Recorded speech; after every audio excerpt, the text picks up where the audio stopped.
Welcome to the Central Catholic High School McGonigal Theater. It's so nice to have you here where you belong. Please refrain from consuming food or beverage in the theater, and if you must leave at any time, please do so only at a change of scene. Taking photos or video during the production is strictly prohibited and very distracting to the performers and other patrons. Remember, it only takes a moment to turn off your cell phone and other electronic devices. And now, before the parade passes by, put on your Sunday clothes for some extra elegance and say hello to the Central Catholic Oakland Catholic Masque Drama Society's production of Hello, Dolly!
Conditions in an atmosphere of elegance and refinement. Object matrimony. Unfortunately, I won't be able to offer my usual lightning services today, as I have a previous appointment in Yonkers, New York, arranging the second marriage of a Mr. Horace Vandergelder, the well-known half-a-millionaire. As my late husband Ephraim Levi used to say, that means he's got at least 60,000 cash. But I'll do my best to have you carried over someone's threshold before the week is out. Now, I might also mention I'm available for financial consultation, instruction in the guitar and mandolin, short distance hauling, and, varicose veins reduced.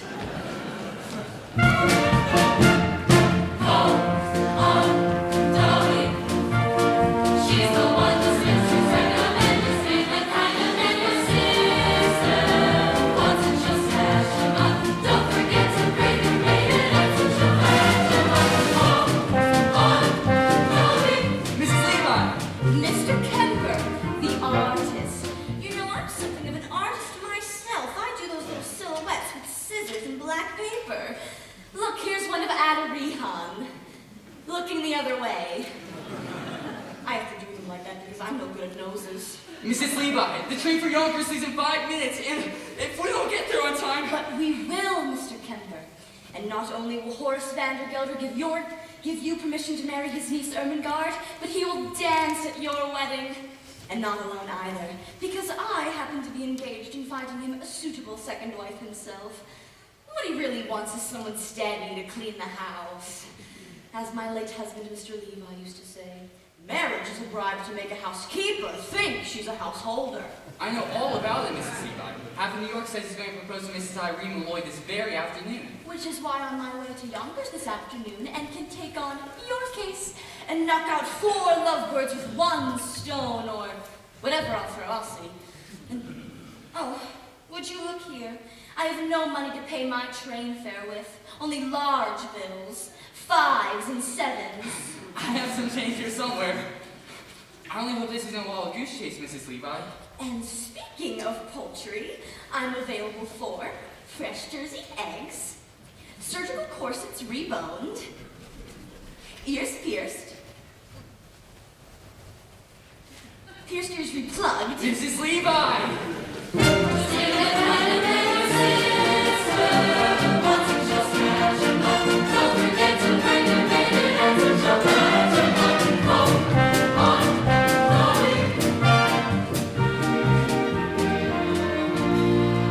Tell me, Mrs. Levi, what's in all this for you? A living, Mr. Kemper. Some people paint, some sew. I meddle. I have always been a woman who arranges things for the pleasure and the profit it derives. I have always been a woman who arranges things like furniture, daffodils, and lies. When a man with a timid tongue meets a girl with different airs, why should the tortured creatures beat around the bush when heaven knows Mother Nature always needs a little push? I put my hand in here. I put my hand in here.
started out circulating among the people like rainwater, the way you taught me.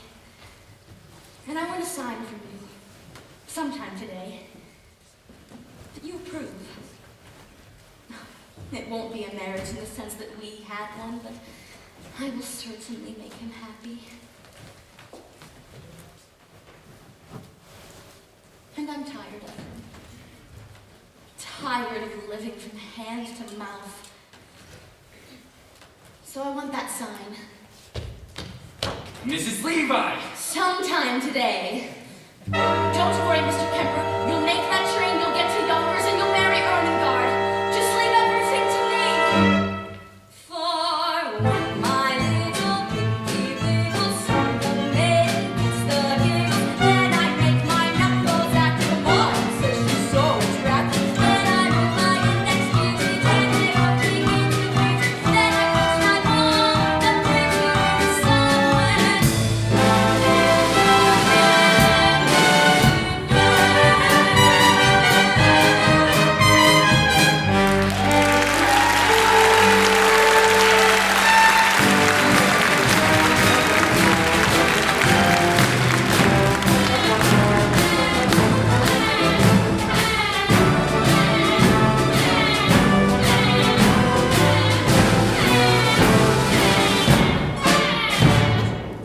Damn! How can I be expected to play Yonkers My Yonkers with all that bellowing in my ears? I can't help it, Uncle. I love Ambrose Kemper.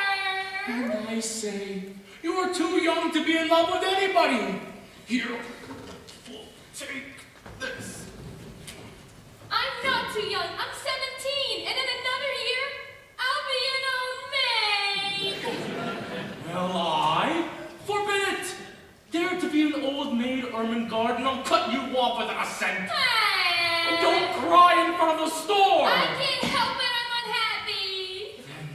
By thunder, you'll go and you'll weep for a while in New York. Now go upstairs and start packing your trunk. And don't get any tears in the lock, it was just oil.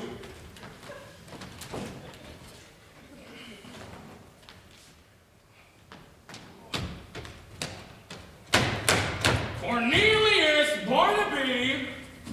You stamped Mr. Vandergelder? I did. I've got news for you both. I am going to New York this afternoon to march in the 14th Street Association Parade. And when I come back, you are going to have a mistress. I can't do that, Mr. Vandergelder. I'm too young. Not yours, hell and damnation, mine! I mean, I'm getting married again.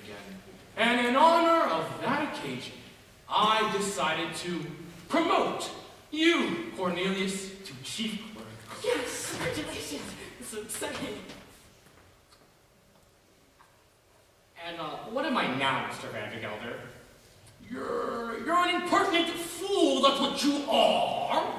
And I am promoting you from impertinent fool to chief clerk. Any questions? Yes. What? Does, chief clerk get one evening off a week? So that's the way you thank me for your promotion, is it? No, sir. You'll attend the store as usual. Now get back to work! And don't forget to put the lid on the sheet, Dick! Evenings off, marrying artists. Foolishness. 99% of the people in this world are fools, and the rest of us are in great danger of contamination. Why, even I was once young, which was foolish, and got married, which was foolish, and was poor, which was more foolish than anything else. Then my wife died, which was foolish of her. I grew old, which was sensible of me, and became rich, friendless, and mean, which in Yonkers is about as far as you can go. Oh, I know what you were wondering. Why a man of such good sense would be doing anything as foolish as getting married again? Well, the answer's simple. This house, without a woman, would be an empty shell. And pretty dirty, too. Gentlemen.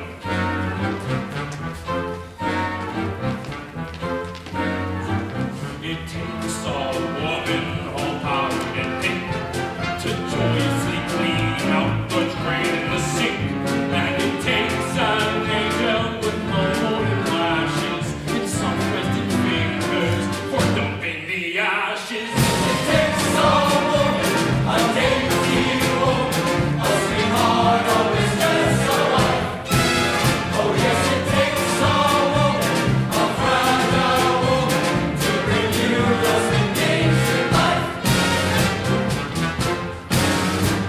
The frail young maiden was constantly there for washing and gluing, ensuring a man. And it takes a female for setting the table and cleaning the Guernsey and cleaning the stable. It takes a woman, a dainty woman, a sweetheart of his best a wife. Oh yes, it takes a woman, a fragile woman, to bring you the sweet things in life. And so she'll work until infinity. 3 cheers for femininity.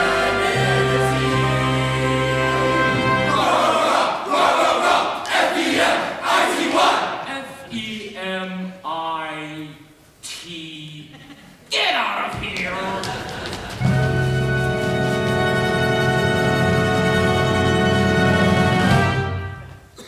And in the winter she shoveled me ice and lovingly set out a draft of the mice. She's a joy and treasure for practically speaking. To whom can you turn when the plumbing is leaking? That dainty woman, that fragile woman, that sweetheart, that mistress, that wife. Oh yes, it takes a woman. A husky woman to bring you the sweet things in life.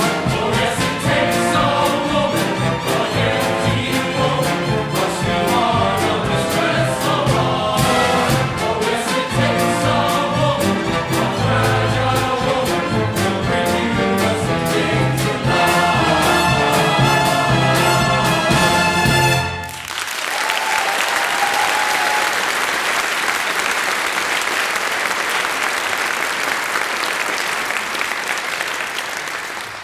All right, all of you out of here.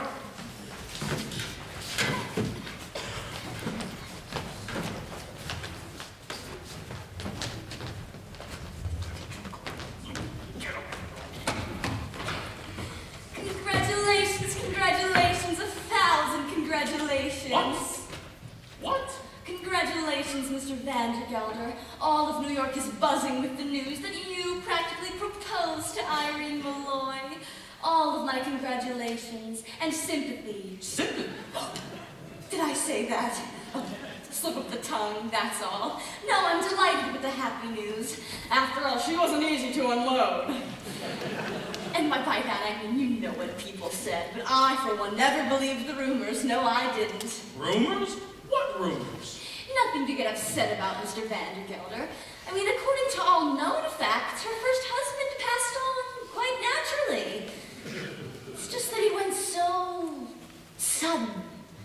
A few spoonfuls of chowder she made special for him, and bleh! No, but it could happen to anybody. No, there's no truth in it. Just one word of advice, Mr. Vandergelder. Eat out! Now, look here, Mrs. Levi. You mean to say that Mrs. Malloy... I mean to say nothing, Mr. Vandergelder. Just friendly advice. Keep away from the chowder. By the way, she's ordered her wedding gown.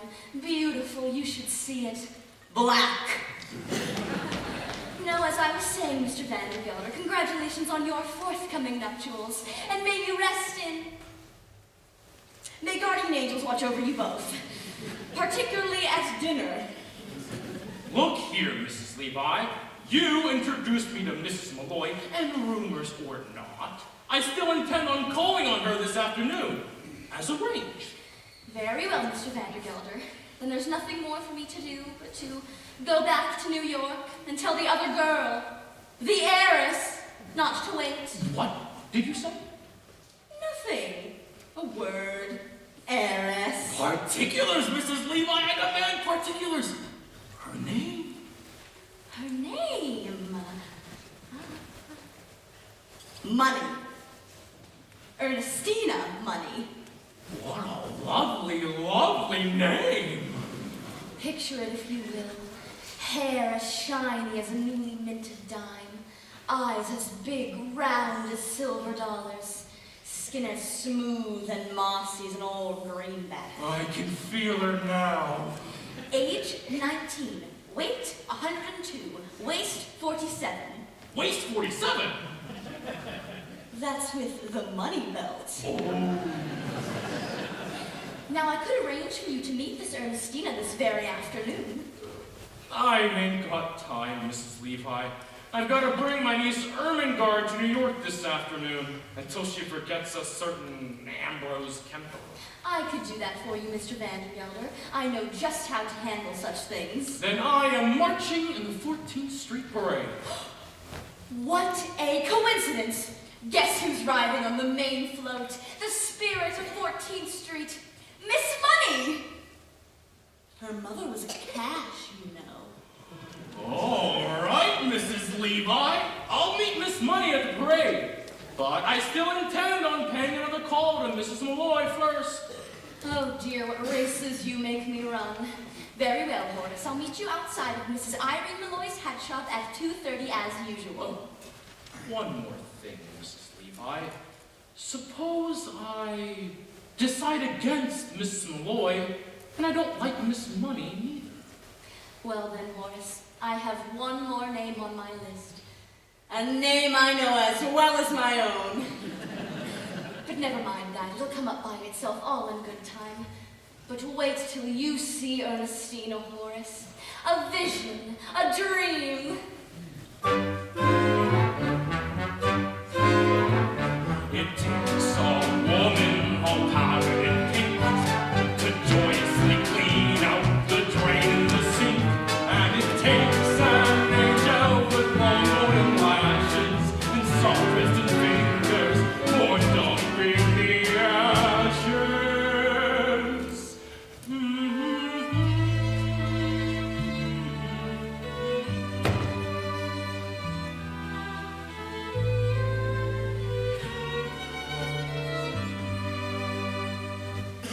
Yes, it takes a woman.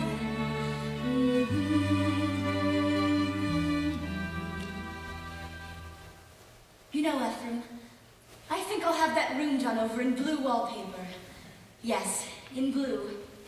Ermengarde, Ambrose, come out here. We have plans to make.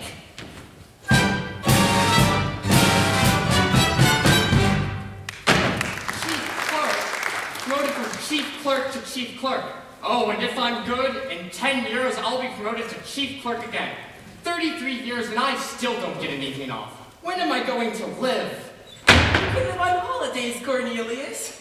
Do you remember what happened last Christmas?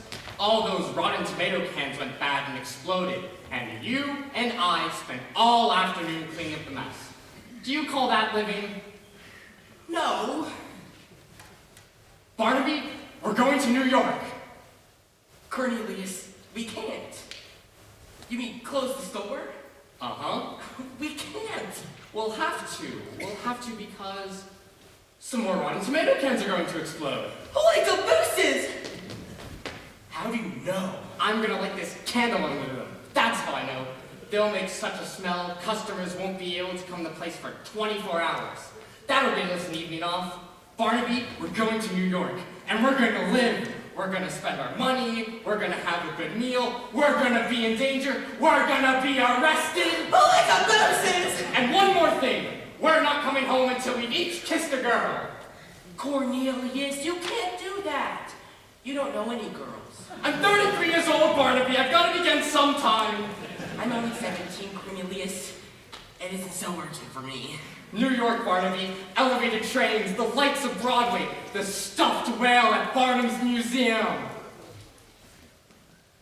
A stuffed whale? A stuffed whale! What do you say, Barnaby? Yes, Cornelius. Yes. Now, the first thing we can do is to make you financially independent. Oh, I know. I will find you a job. Can you dance? I'm an artist, Mrs. Levi. I paint. Well then, my card. Mrs. Dolly Levi.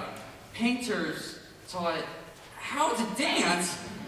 Now, there's a man, Rudolph Reisenweber, at the Harmonia Gardens restaurant. I'll write you a note and see if he can't have you two entered in tonight's polka contest. The prize is a week's engagement in a solid gold cup. Oh, the cups we won, Ephraim and me. Hold on, Mrs. Levi. No fiance of mine. No fiance of mine is stepping foot in a cafe. And I don't mind saying I'm surprised that you have acquaintances in a place like that. Not acquaintances, Mr. Kemper. Friends. Dear friends from days gone by. Why, my husband Ephraim Levi believed in finding a life in any place you could find it. Cafes, ballrooms, yes, even theaters. Why, even when times were bad, every Saturday night at the Harmonia Gardens, down those steps we came, Ephraim and me. It's all very well to come down like clockwork, Mrs. Levi. But you're asking Ermengarde.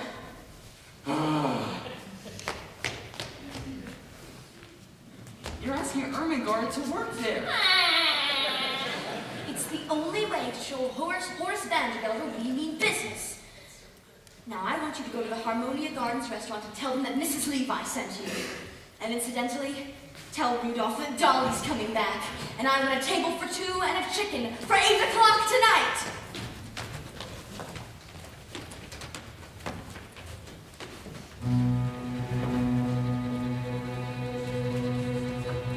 All right, Cornelius. Now, hold the candle under the buns on top. Not too close. They're split up like they're ready to burst. Holy cabooses! I can smell it up here, Cornelius. Barnaby, we're going to New York. Out there, there's a world outside of Yonkers. Way out there beyond this hippie town, Barnaby. There's a slick town, Barnaby. Out there, full of shine and full of sparkle. Close your eyes and see it glisten, Barnaby. Listen, Barnaby.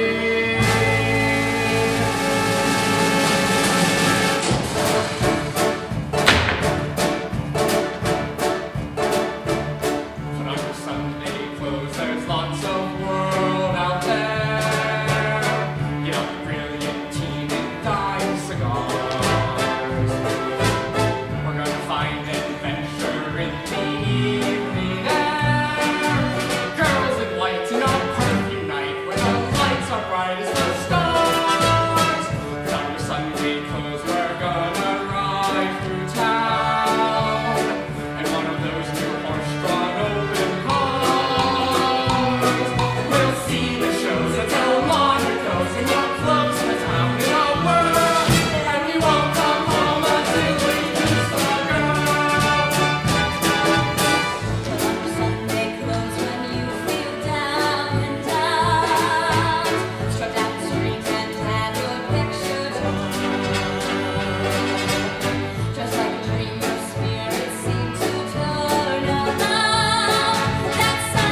Oh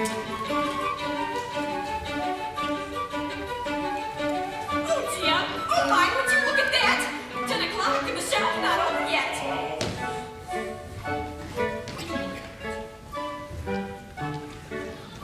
It's all because of that impending marriage, I tell ya. What marriage? Oh, I thought you knew.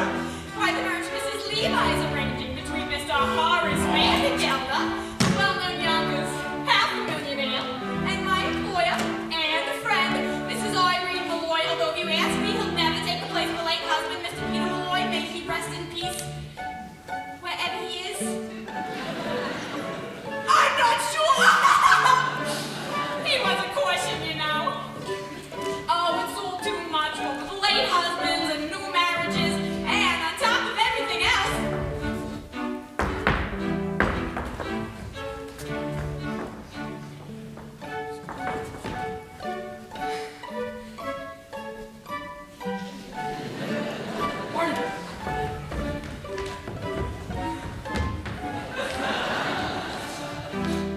On top of everything else, Miss Mortimer returning this hat for the 3rd time. Same old story. She wants more cherries and feathers. Cherries and feathers. To catch a bow, I suppose. Although if you ask me, she'd do better with a nice heavy veil. I told the ribbons down our back is what we'll be wearing this summer if we want to catch a gentleman's eye, but she'd have none of it. Cherries and feathers she wants. And on today, of all days, when that poor, dear, sweet Mrs. Malloy has enough on her mind. What, Minnie? With the door. It's stuck. It's stuck. Then push.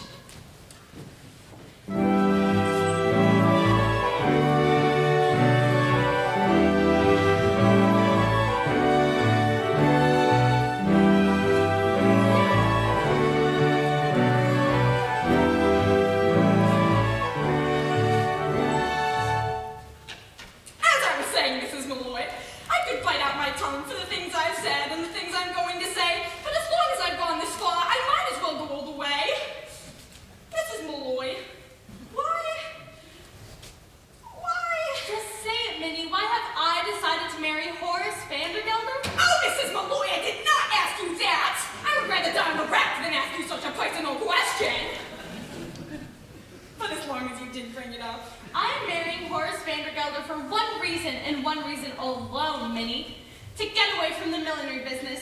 I hate hats! Mrs. Malloy! And I can no longer stand being suspected of being a wicked woman with nothing to show for it. Oh, Mrs. Malloy. Don't protest, Minnie. All millineresses are suspected of being wicked women. It's why I can't go into restaurants or balls or theaters. That's all the proof they need. Take my word for it, Minnie. Either I marry Horace Vandergelder or I break out of this place like a fire engine. Oh, no, not Miss Mortimer again. Miss Mortimer, I'll take care of it. No, Minnie, just leave it be. You can make another hat for Miss Mortimer if you'd like, but I'll wear this one myself. But Mrs. Malloy, you can't! Why, you're a widow. That hat, it's provocative, that's what. It is, Minnie? Well, who knows who may walk into the shop today? And provocative may be just what I want to be. Mrs. Malloy!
enough for a woman as long as it's true love.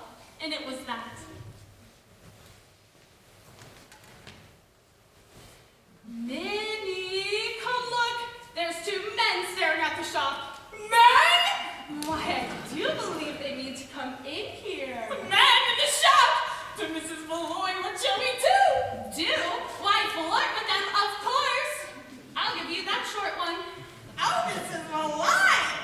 And you with all that talk about love. Oh, love enough. I've had Minnie. It's a bit of an adventure I could do with now. We'll get them all heated up and drop them cold. It'll be good practice for married life. Now you go ahead into the workroom, Minnie. I know some ways we can perk up our appearances. Besides, a bit of a wait will only make them nervous and easier for us to. If you say vampire, I'll scream. Vampire. And so I'll try to make it easier to find me in the stillness of July, because a breeze might stir a rainbow behind me that might happen to catch the gentleman's eye. Oh, Minnie, we'll get an adventure out of this yet. We'll get an adventure out of this yet, Barnaby. All day long we wander around New York, and nothing happens. Then we hop onto the quietest street in town, and suddenly... Vandergilder! Is he still out there? Go look. He's sitting right there on that bench. Cornelius, are you sure this is an adventure? You don't have to ask, Barnaby. When you're in one, you'll know it all right. How much money do we have left? Not much. 40 cents for dinner, 30 cents for the train back, and 20 cents to see the whale. 90 cents. Why? When those two women come out, we'll have to pretend to be customers. Customers, that's it. Maybe the best thing we can do is make them think we're rich. Then we won't have to spend a thing. Why, we're just two men about town looking for hats for ladies. Good afternoon, Mrs. Malloy. Ah! Here, Hackl. Cornelius Hackl. Here, Barnaby Tucker. My pleasure, gentlemen. Now, what can I do for you? Well, you see, We're we're happy two to see boys about town everyone's looking for about hats for lady, and we wonder... We want to buy a hat. For a lady, of course. And everyone said to go to Mrs. Malloy because she's so pretty. I mean, her hats are so pretty. And so reasonable, too. As reasonable as under $1 would leave us to see the whale. You've got to pay him no mind, man. He's just come all the way from Yonkers to see the whale. Isn't excited, that's all. Just keep an eye out on that window, Barnaby, and maybe you'll see it pass by. Is it big, black, with mean little red eyes? Yes. It's on that bench. Excuse me, but did you say Yonkers, Mr. Hackl? Oh, yes, ma'am. And forgive me for saying this, but you should see Yonkers yourself. And by that, I mean perhaps Mr. Malloy would like to see Yonkers, too. Oh, I'm a widow, Mr. Hackl. You are? Barnaby, she's a widow! Oh, that's too bad. I'm sure Mr. Malloy would have enjoyed Yonkers in that hat. Oh, I mean not you, of course, not Mr. Malloy. May he rest in peace. You're Catholic, aren't you? Well, don't let that worry you. I'd be more than willing to change. Mrs. Malloy, if you should ever happen to have a Sunday free in the near future, I'd be more than happy to show you all of Yonkers from top to bottom. Well, as a matter of fact, Mr. Hackl, I might be there sooner than you think. Oh, really? You see, I have a friend who lives in Yonkers. Do you? Perhaps you know him. Perhaps we do. Oh, it's always foolish to ask in cases like that, isn't it? It's a Mr. Vandergelder. Horace Vandergelder? Of Vandergilder's Hay and Feed? Yeah, do you know him? No!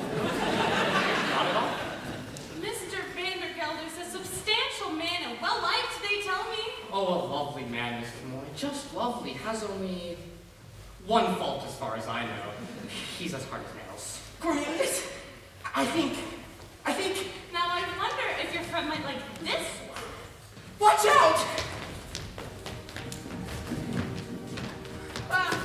Begging your pardon, Mrs. Malloy. Gentlemen, what are you doing? Help us, Mrs. Malloy. We'll explain later. Come out of there this minute. We're as innocent as can be, Mrs. Malloy. Well, really, Mr. Hackl, Mr. Tucker, I insist you both come out of there or I'll be forced to Mr.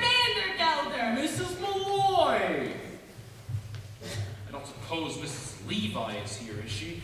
She was supposed to meet me on that bench about 10 minutes ago. Well, she can just go looking for me if she comes. When I make an appointment, I like people to be on time. Here's a present for you. Chocolate-covered peanut. Unshelled. That's the expensive kind. Didn't I just see you talking with two men? Men? Men, Mr. Vandergelder. What would men be doing in a ladies' hat shop? Now let's go ahead back into my workroom. I'm so anxious for you to see it. I saw it last week. Ow! So you did.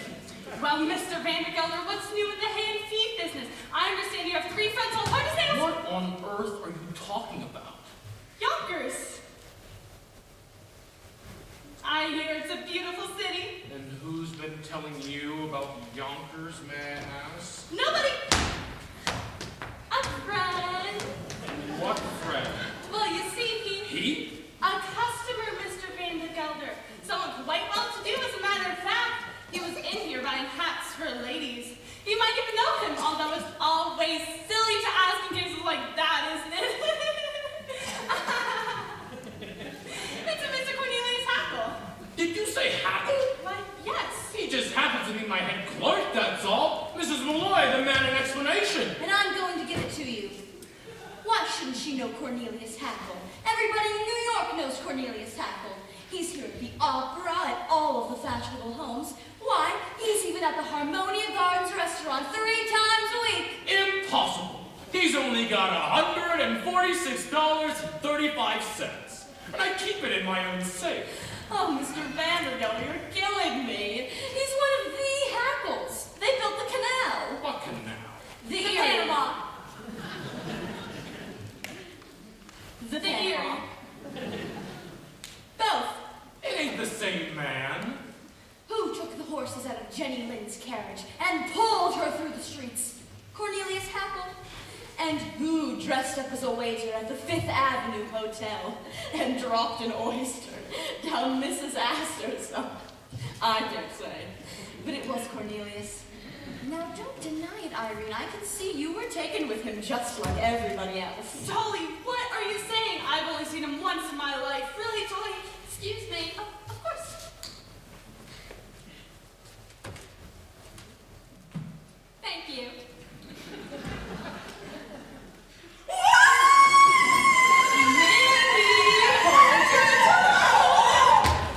There's a man in there! Now look here.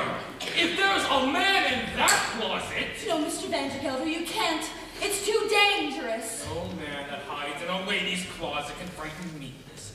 Stand aside. No man indeed. I'm sure you'd make short work of any man. Those muscles.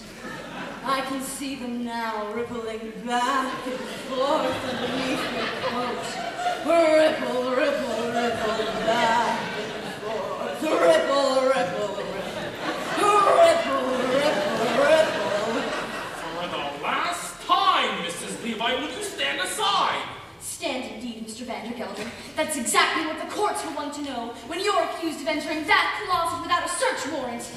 I mean, what do you stand for if not for the law of this great land? I know what I stand for.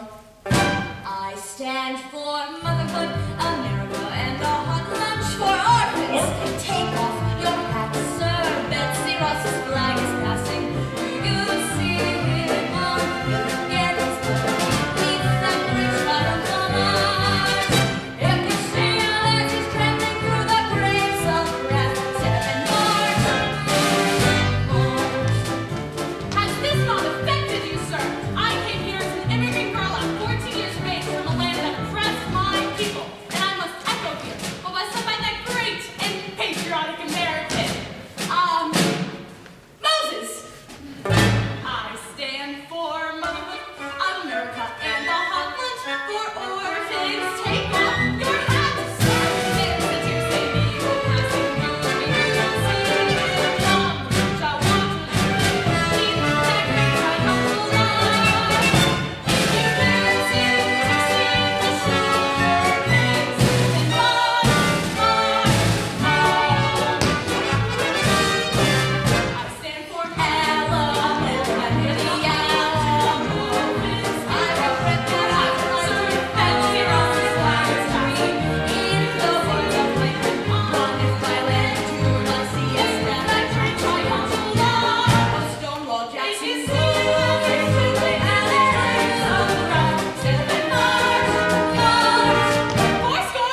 There can't possibly be a man in that closet.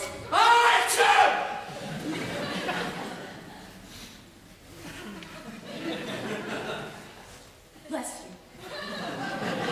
Mrs. Malloy? All right, Mr. Vandergelder, there is a man in that cupboard. Aha! And another underneath that table. What the devil? There also happens to be a very simple explanation, but for the present, good afternoon. Ooh, ah! Oh my goodness, the whole room is crawling with men. I'll never get over it. I expect to see you this afternoon, Mr. Vandergelder. You certainly will, Mrs. Levi, with a certain young lady on the main float at the end of the parade. Good day, Mrs. Malloy. Mrs. Malloy, can you explain everything?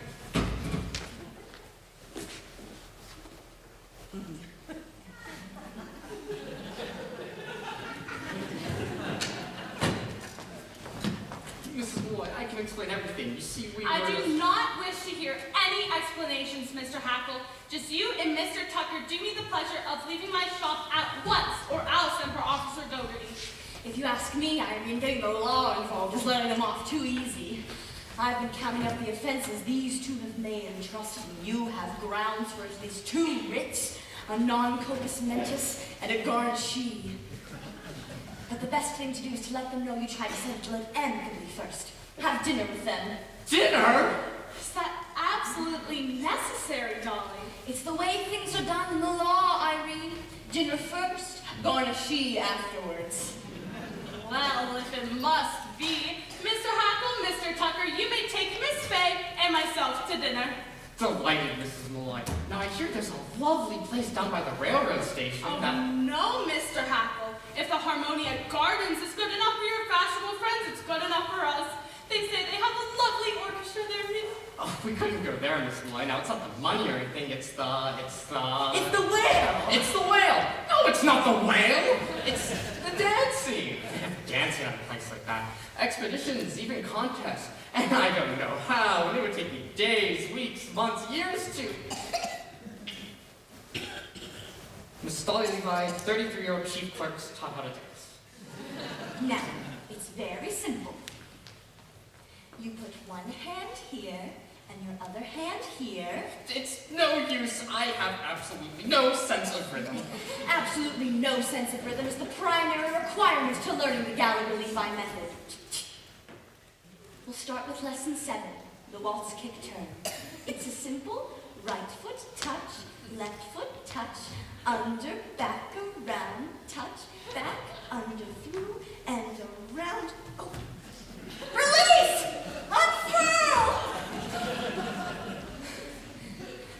Well, that was wonderful. When I think of the lucky women who will find heaven in your arms. Let's go back to lesson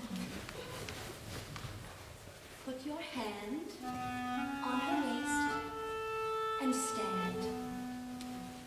With her right in your left hand. And 1, 2, 3, 1, 2, 3, 1, 2, 3. Look, I'm dancing! Well, I was. Of course you were, Mr. Hackl. Take the someone whose arms you're in. Hold on to her tight and spin. And 1, 2, 3, 1, 2, 3, 1, 2, 3. I'm dancing! Turn around and try floating through the air. Can't you be a little more aesthetic? Don't you think my dancing has a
such a long, long time.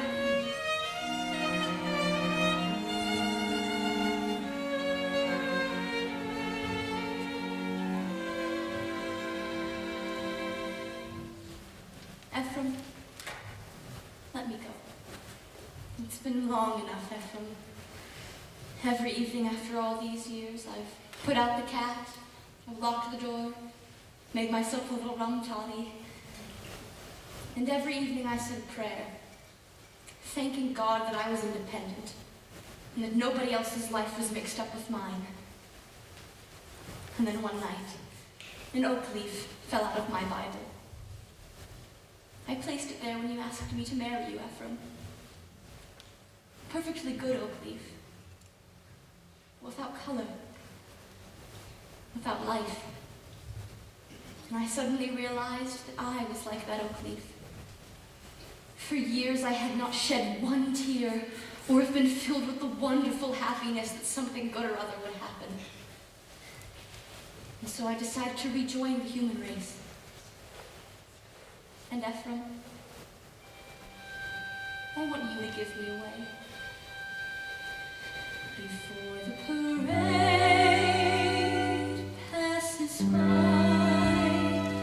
I'm gonna get in step while there's still time left.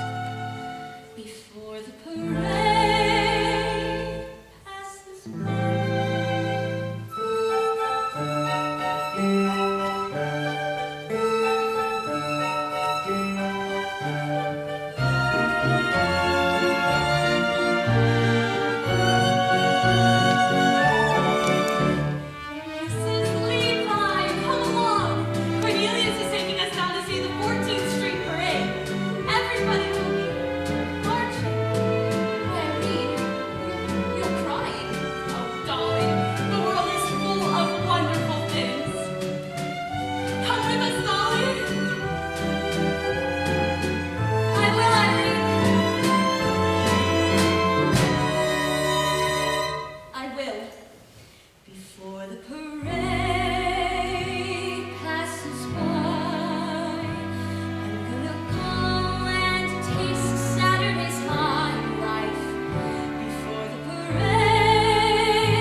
Miss Money, I'm coming. I'm on my way. Hey, you, stop that. That's my fiancé. Hey, stop the pickpocket. I paid for that girl and I want all the parts. Miss Money, what have they done to you? Mrs. Levi, what is the meaning of this? Nothing to worry about, Horace. Just a last-minute substitution. They were having some trouble down at the Mint, and Miss Money was helping out. But don't worry, she will meet you at the Harmonia Gardens tonight at 8:30. That's the most expensive restaurant in the city. And well, it should be. The fastest waiters in New York. But wait till you see Ernestina, Horace. All in buttercup yellow and baby pink shoes and humming an old-fashioned tune. Sweet Rosie O'Grady. All right, Mrs. Levi. But only because I already paid for the introduction, and I might as well get my money's worth. But from now on, you're hereby discharged as my marriage broker. Is that clear? Dolly Gallagher, you're a woman like anyone else. Where are you doing? What are you taking me, Mrs. Levi? Ephraim, he's as good as mine. I'm gonna raise the roof. I'm gonna carry on. Give me an old stronghold. Give me an old baton.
money or anything. It's just that nowadays, really elegant people never take hats. Hats is out. They all go by streetcar. J.P. Vanderbilt. Diamond Jim Morgan. Then by all means, a streetcar. Imagine, just think! I've been elegant all my life and never even knew it! Now, if you really want to be elegant, We do. you walk. Yes, New York, it's really us, Barnaby and Cornelius. All the guests of Mr. Hackl are feeling great and look spectacular. What on earth there is to that acting like the poor aristocrat? We got elegance if you ain't got elegance. You can never ever carry it off.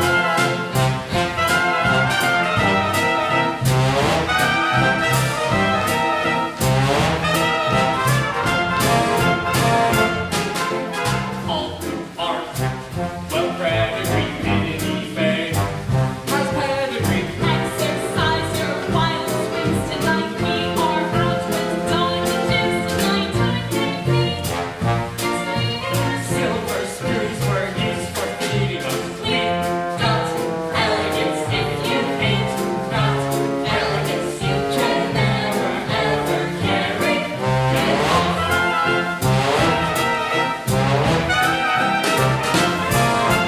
Middle class, don't speak of his savoir-faire. Lyric of his song or born with rags and patches, but we use dollar bills for accident. J.P. Morgan scrapes and bows to us. We got elegance, we were born with elegance. Have you noticed when I hold my cup, the saucer never moves? And the way I keep my pinky up and move it all year round.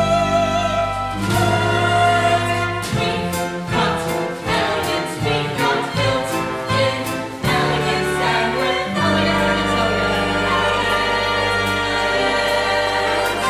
We'll get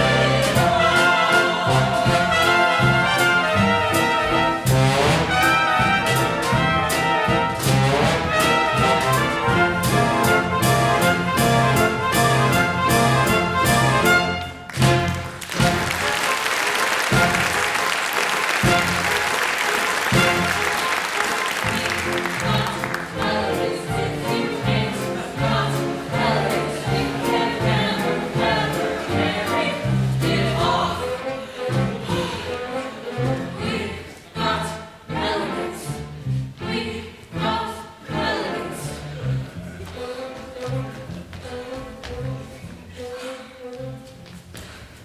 Minnie, look!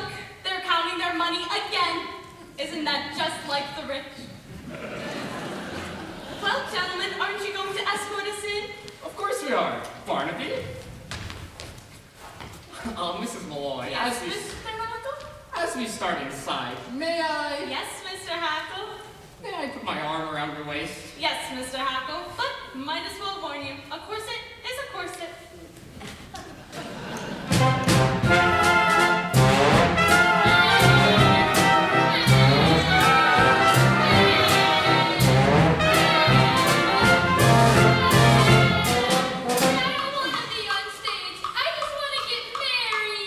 You heard Mrs. Levi. This is the only way to show your uncle that we mean business. Now, can you cry a little faster? It's pulling me off step. Faster? That's it.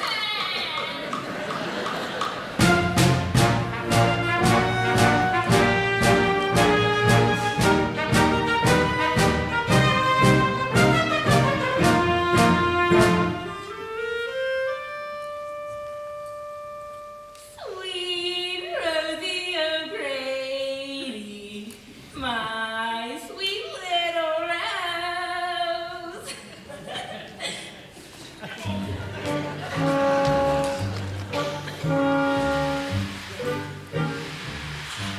Und it is my honor as head waiter of the Harmonia Gardens and your supreme commander that tonight's lightning service will be twice as lightning as ever, or else.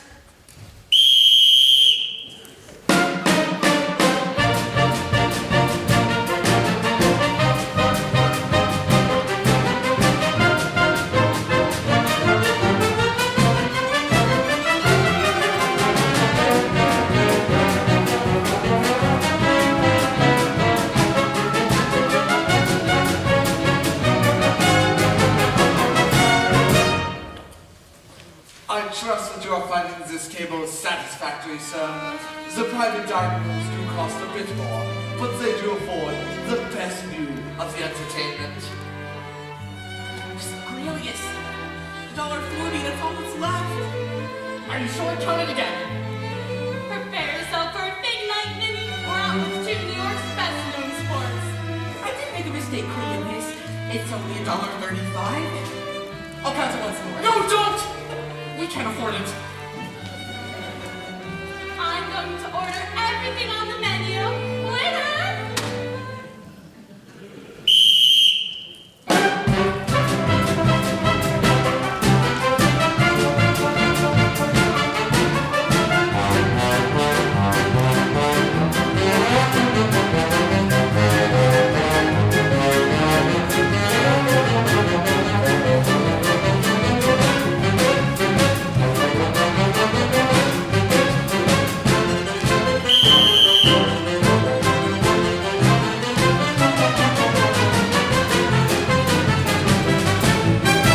I have told you before, sir, you will have to move.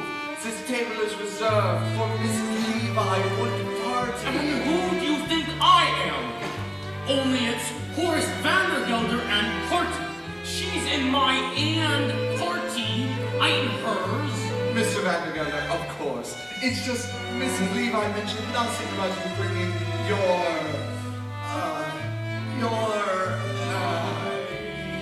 Personal physician? That's enough rouge. Doctor? But Mrs. Levi only ordered chicken for two. Chicken? Chickens are dear. Un pâté maison, soupe de jaune, un pomme soufflé. Why didn't you tell me this was a foreign establishment? We'll take 2 bowls of rice. Now get out of here. Now, Miss Bunny, I understand you carry respectable sums in your belt.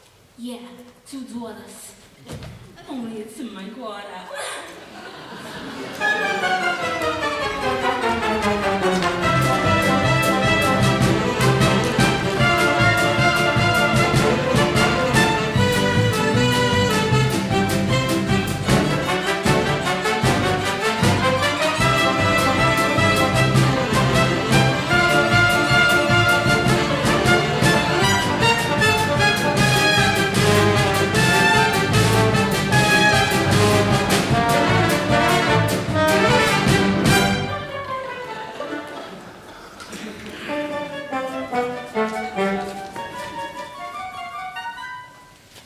It's sweet of you to worry about our reputations, Cornelius, but Minnie and I don't care who sees us tonight. Well, Minnie, what have you decided? Oh, I couldn't get anything at these prices. I really couldn't. Oh, great grindstones, what a sensible girl. Waiter will take 4 glasses of beer, a loaf of yesterday's bread, and some cheese. Yesterday's bread? Oh, Cornelius, now I know how you get half of New York in stitches all the time. Minnie, have you ever eaten pheasant? Pheasant?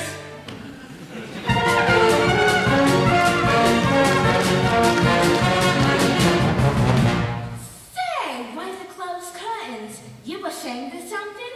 It's not that. I just felt a slight chill, that's all. So, here, I'll loan you this. Now, let's pour something to Horace until the rice comes. Waiter, would you bring a versatile liquid with oyster and chestnut stuffing, cheese fondue, and some lady fingers? Now, what will you have?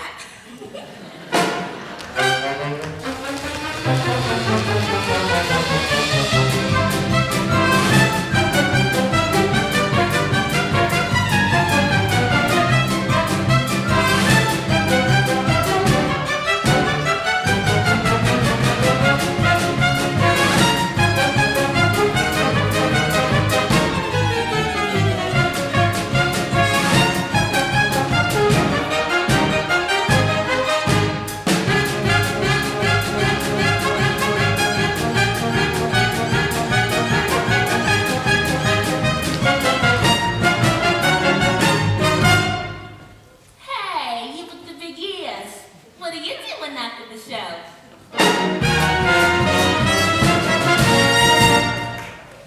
Oh, it's sweet of you to worry about our digestion, Cornelius, but I'm sure the presents are fresh. We'll take 4, please. Oh, and a nice red wine. No wine. No wine? Champagne. Champagne! It's a once-in-a-lifetime, Barnaby. Champagne and Neapolitan ice cream and hot house peaches. And Barnaby, give the band leader a nickel and tell him to play To a Wild Rose. We want music while we dine.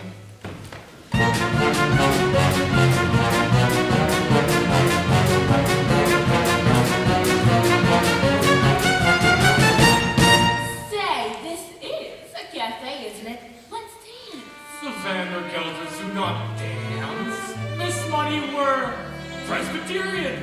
Oh, why not dance myself then? Give him $2 for the Vandergelter and tell him to play something refined. I'm gonna do the hootie cootie.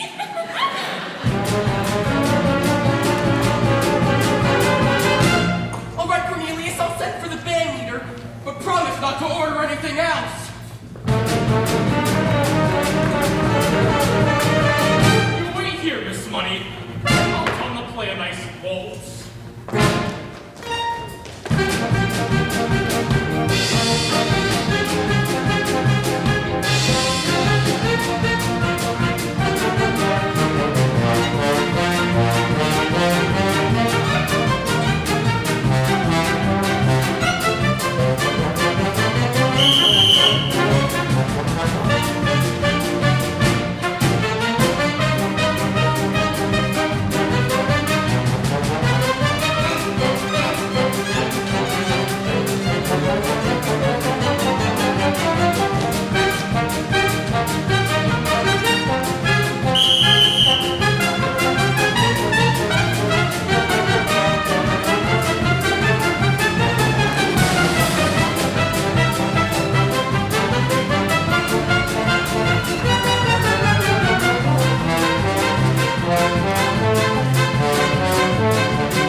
Give this to the band leader and he's going to play a waltz, which is funny! And 2 more pheasants, please. Cornelius! My purse. My wallet! Here, you. That's my purse. Miss Money, get off the table. You're dancing in the stew. Excuse me? That's my wallet. I know it's mine because there's nothing in it but $1, 3 dimes, 5 pennies, and Cornelius? Cornelius? Did he say 2 pheasants? 3! 4 pheasants! Pheasants for the whole house! And never mind, if I don't say the whale, I'll buy my own.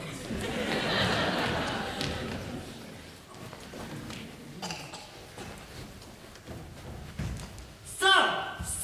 What's this shouting? How many times have I told you, boy, not to shout? This is a Harmonia Gardens, not Van of But sir, the lady, she's here. What? Really? Are you sure, boy? Like you told me, sir, 8 o'clock on the nose. Up pulls a carriage and out steps a tall lady with long blonde hair and the biggest handbag I ever saw. It is. It's Dolly. She's back. Rudolph, is it true? I heard someone laughing outside the kitchen window and it sounded like... It's she. It's Dolly. Fritz, tell the band. She just stepped out of her carriage. Rudolph, it's true now? It's true now. She just stepped out of a white and gold carriage pulled by 6 black horses with scarlet plumes. It's like old times again. Dolly, she's coming back. Sir! She's back. Sir! Sir! Run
Excuse me, girlie. Dolly? Dolly Gallagher? And what are you doing in that get-up? And you're half an hour late? And I demand an explanation of... Ernestina. Exactly. Ernestina, whom I trusted. She wanted to do the hoochie-coochie. Well, she always was artistic. Horace, I'm going to have our table moved down front. There's someone in the dance competition I in particular want you to see.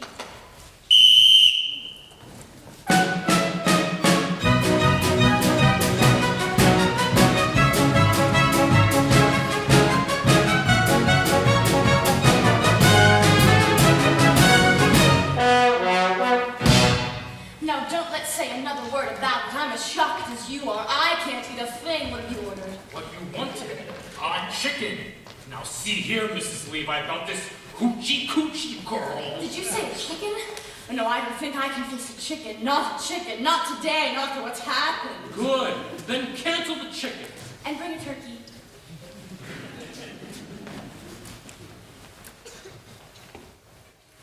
What are you doing now? Nothing. Just looking the place over, getting acquainted with the surroundings. See, that's the problem with you, Dolly. Always wanting to know everything. Always putting your nose into other people's affairs. Anyone who would marry you would get as nervous as a cat. What? Is that you're saying? I said anyone who would marry you would... Horace Vanderbilt, get that idea out of your head this minute! Why, the idea of you mentioning such a thing. Understand, once and for all, I have no intention of marrying you. I didn't mean that. Well, I certainly hope not. Horace Vanderbilt, you go your way and I'll go mine! I'm not some Irene Lloyd whose head can be turned with a few chocolate-covered peanuts. Unshelled. Why, the idea of you even mentioning such a thing! Mrs. Levi, you misunderstood me. Well, I certainly do hope not. But if I were to marry again, it would be to a far more pleasure-loving man than you. But never mind that. Here's the waiters with our food. I will serve Mr. Vanderbilt, Rudolph. Here's some white meat for you. And dumplings. Oh, right in the air they are. And giblets, very tender and very good for you, too. You know, as I said before, Horace, you go your way and I'll go mine. Will you stop saying that? I won't say another word. Good. Except this. Horace, at your age, you should enjoy hearing the honest truth. My age. You're always talking about my age. Well, I don't know what your age is. But I do know that up in Yonkers with bad food and bad temper, you'll double it in 6 months.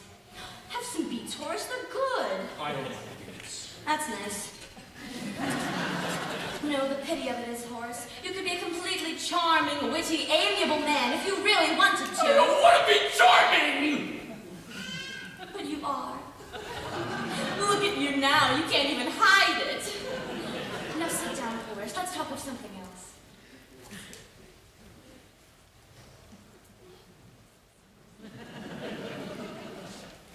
But before we change the subject, there is one more thing I'd like to discuss. I don't want to hear it!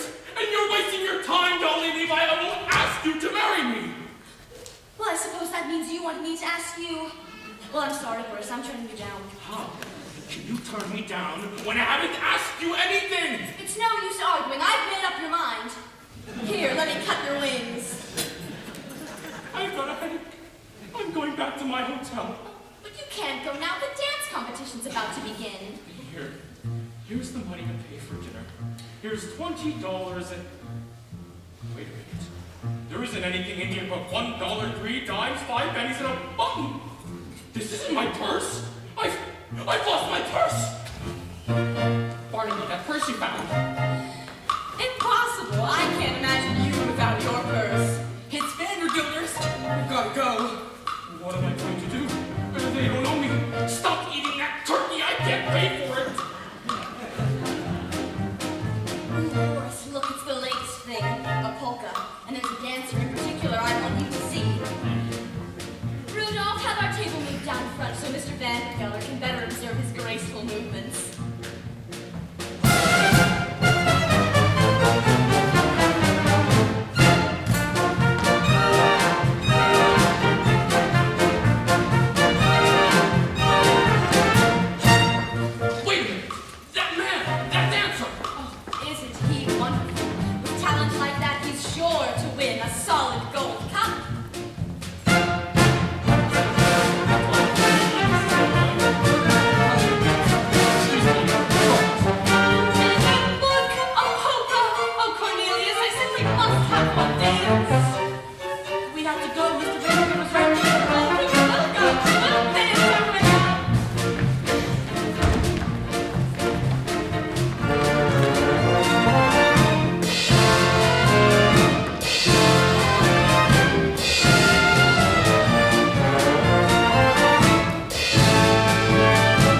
Levi, this is your doing!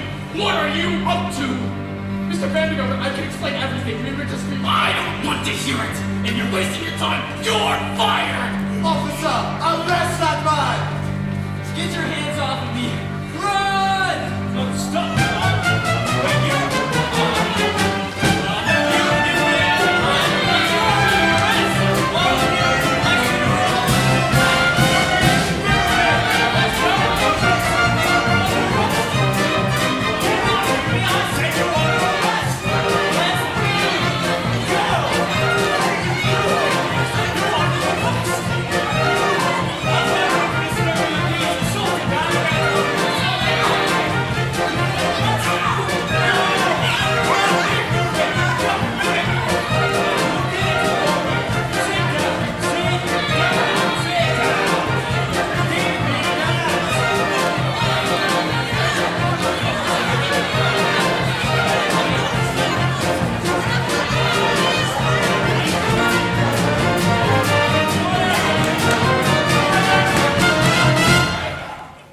Now that's better.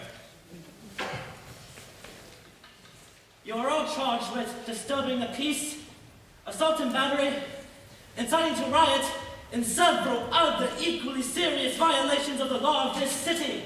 Is there anyone here to speak on your behalf? I say, is there anyone here to speak on your behalf?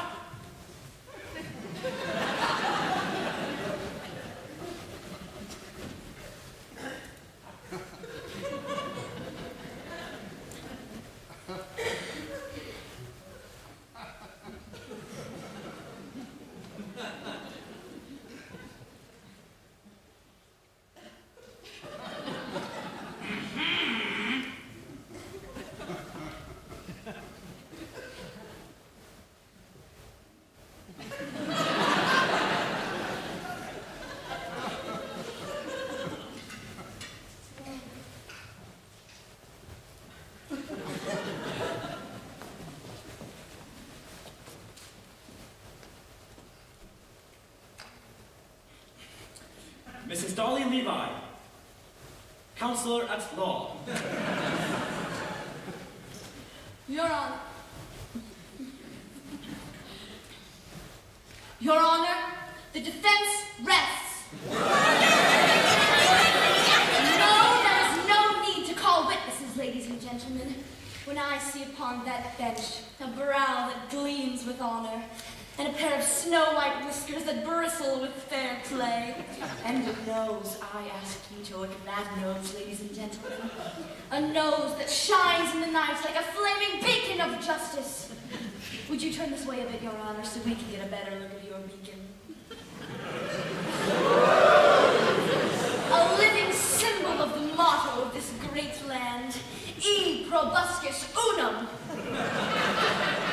Your Honor, I ask for freedom for my clients, and a verdict of guilty from the only real culprit here, Horace Vandergelder of Yonkers, New York. Dolly! Charged with such heinous crimes as willful destruction of public property. A curtain torn, a beta bruised, and a solid gold cut bent. And cruelty to a poor, unfortunate minor. Would you mind repeating that, dear? Mrs. Levi, if it pleases the court, there's something I'd like to say. Go right ahead, Mr. Hackl. I was just about to call on you.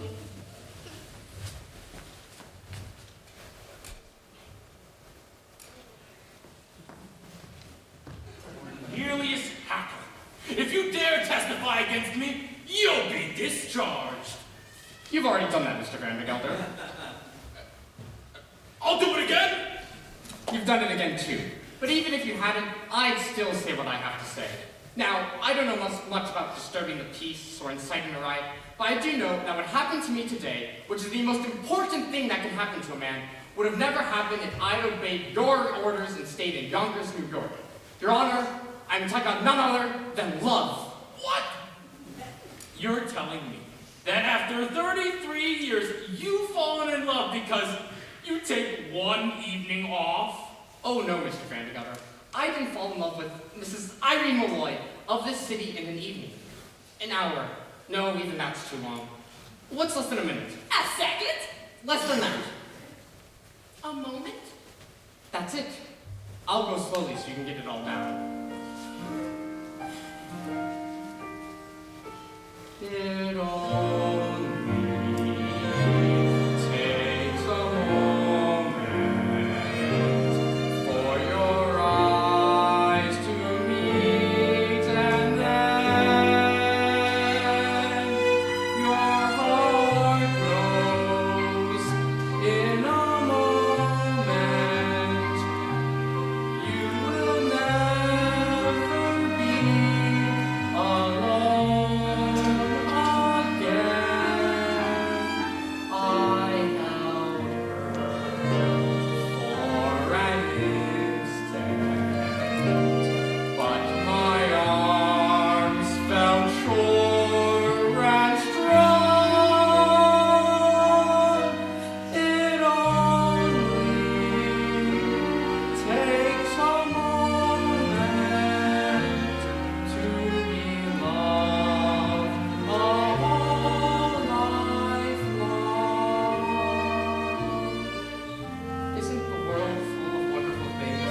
There I sat, cooped up in Yonkers for years and years, and all the time wonderful people like Mrs. Malloy were walking around New York, and I didn't know them at all. I don't know if you can see from where you're sitting. Well, for instance, the way her eye, forehead, and cheek come together up here. Can you? I tell you right now, a fine woman is the greatest work of God on earth. You can talk all you like about Niagara Falls or the Great Pyramids. They simply aren't in it at all. Now, of course, I've seen women before, but today I talked to one, equal to equal. And they're so different to men, and awfully mysterious too. Why, I bet you can know a woman 100 years without ever really being sure whether she liked you or not. I've lost so many things today. My job, my future, all the things people say are important, but I don't care. Because even if I have to dig ditches for the rest of my life, I'll be a ditch digger who once had a wonderful day. Excuse me. I missed a few words back there, Mr. Hackl. Right after it only. Takes a moment, but it's just as sure as strong. It only takes a moment. He held me for an instant, but his arms felt safe and strong.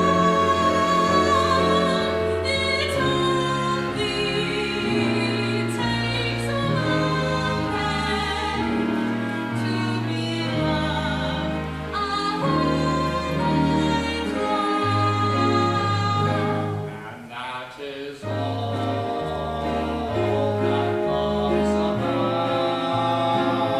And we'll recall when time runs out that it only took a moment to be loved a whole life long.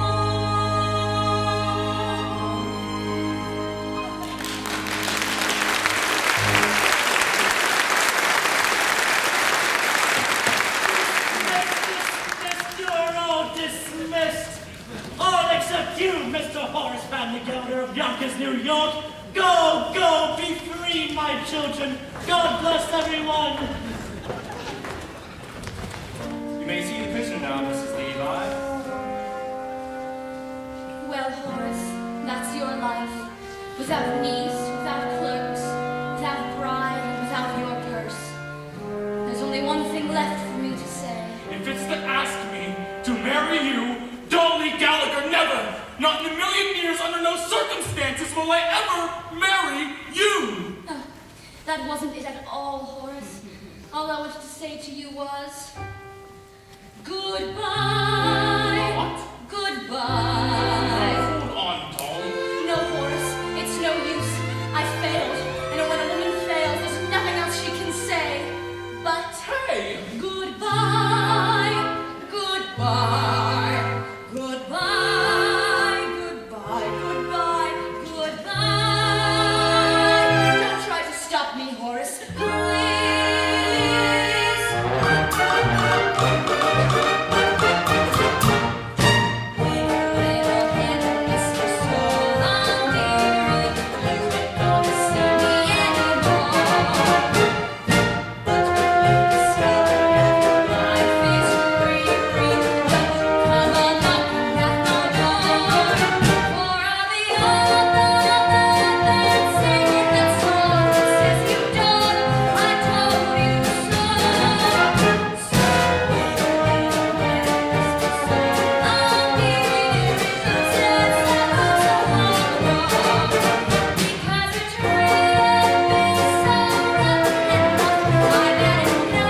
woman on earth.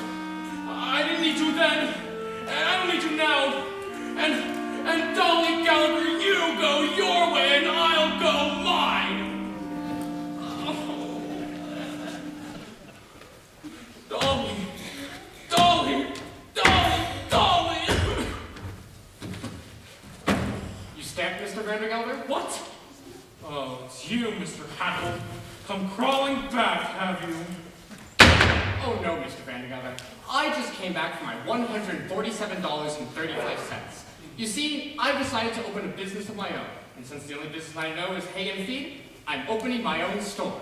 And Cornelius has found the perfect location, Mr. Vandergelder, right across the street from you. So you think you can compete with the Vandergelders, do you? Well, just you try. Ahem. Another one, come crawling back. What do you want? My back salary for the past 4 months. $6. And 12 cents. And 12 cents. You can't do this, any of you. I'll go to the courts. I'll get my lawyers. I'll... Why, Horace Vandergelder, if you don't look handsome in that outfit. So few men nowadays have the courage to wear fawn yellow and taupe. I know what you're going to say, Horace. You're not satisfied with Ernestina.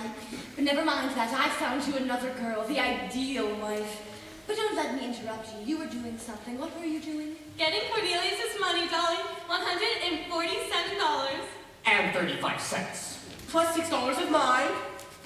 And 12 cents. And the money my mama left me. $52.48. 38. 48. All right. If it's money you want, the safe is upstairs. Money. Mr. Vandergelder's money.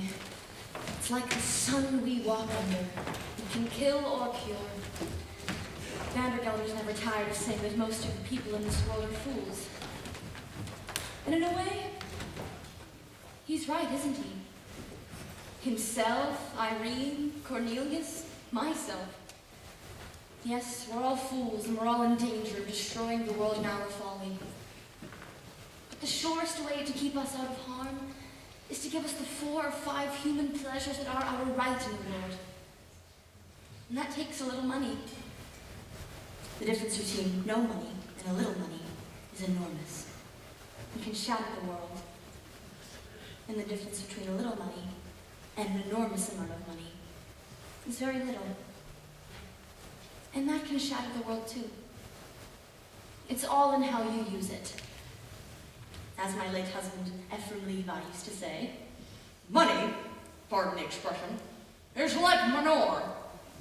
It's not worth a thing unless it's spread about encouraging young things to grow. well, that's the opinion of the second Mrs. Vandergelder. Which reminds me, Ephraim, I'm ready for that sign.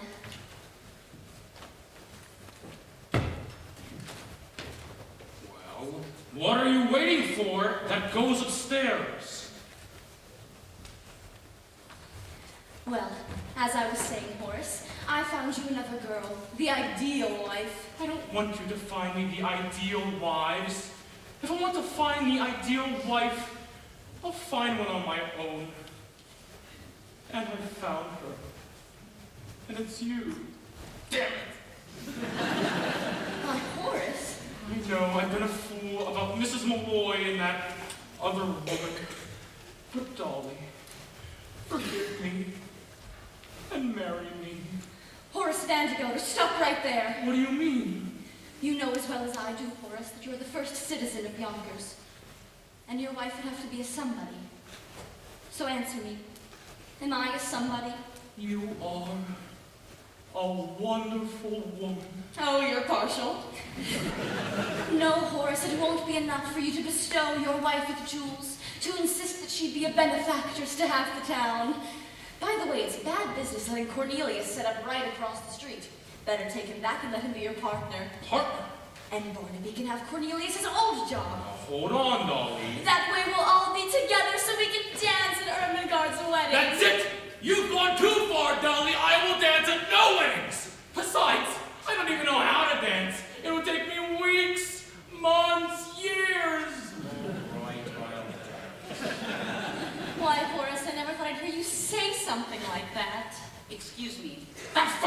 idiot!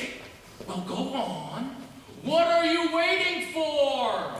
Horace Vandergelder, what is going on up there? Oh, nothing. I just thought I would have that front room done up in blue wallpaper. Horace? I know the old paper ain't worn out yet, but the fella's just start a business and he needs a good start. And I always thought, Dolly, that money, pardon the expression, is like manure. It's not worth a thing unless you... Thank you, Ephraim. Hello.